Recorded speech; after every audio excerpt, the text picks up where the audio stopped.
The only responsible party for the delays is the employer. Our members have worked tirelessly to cover shifts, but there has not been enough staff. Hence the fact that the employer has now started to try and address that, but too late, and that's why there's been closure of the airport. Our members have covered things at late notice. They've worked overtime when required, but they can't do that indefinitely, and it can't continue. Well, with those delays in mind, NATS has said that they would like to return to the table and find a resolution to all this. Why aren't you returning to the table to discuss the matter as opposed to balloting, potentially taking strike action, given all of that disruption passengers have experienced so far, which has negatively impacted Gibraltar's reputation? As I've said from the beginning, this is a pay deal from 2021 to 2022 and 2022 to 2023.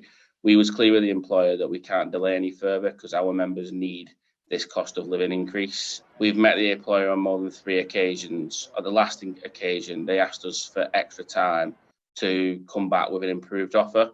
We allowed them that extra time, and the offer they came back with was the same offer we had already put to our members and informed NATS that our members were going to reject that offer. They didn't think it was acceptable. We are a democratic union, and our members are the people who will decide what's acceptable for them. Just to make it clear that a strike is always a last resort for myself. And we are always open to negotiation. This is a ballot for industrial action, which effectively is going to be open for 2.5 weeks. During those 2.5 weeks, my phone will be on, and we'll be more than happy to speak to the employer at their request. But it needs to be at the request of they are going to look to increase their offer, because at the moment what they're offering is not acceptable to our membership. All right, so as you say, strike action is a last resort and you are open to negotiation within this period of balloting. But if that was the course of action that was taken, what would that look like, that strike action? Well, we're not there yet.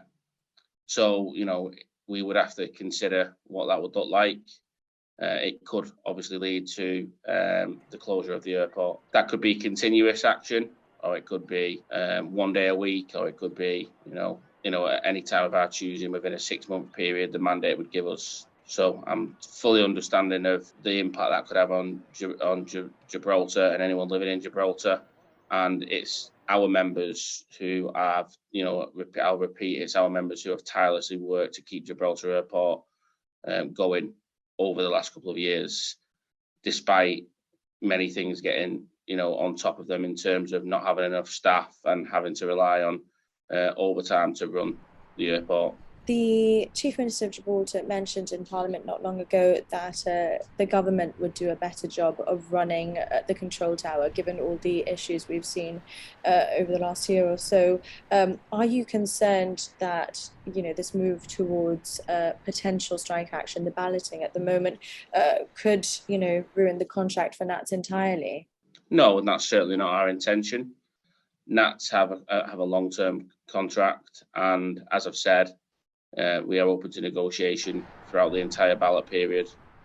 And hopefully NATS have actually reached out this morning and have asked that for further talks, which I have said that we are receptive to. So hopefully a deal, we can come to a deal and a resolution that, satisfies all parties, and, that would be great, if there was no further impact on Gibraltar Airport.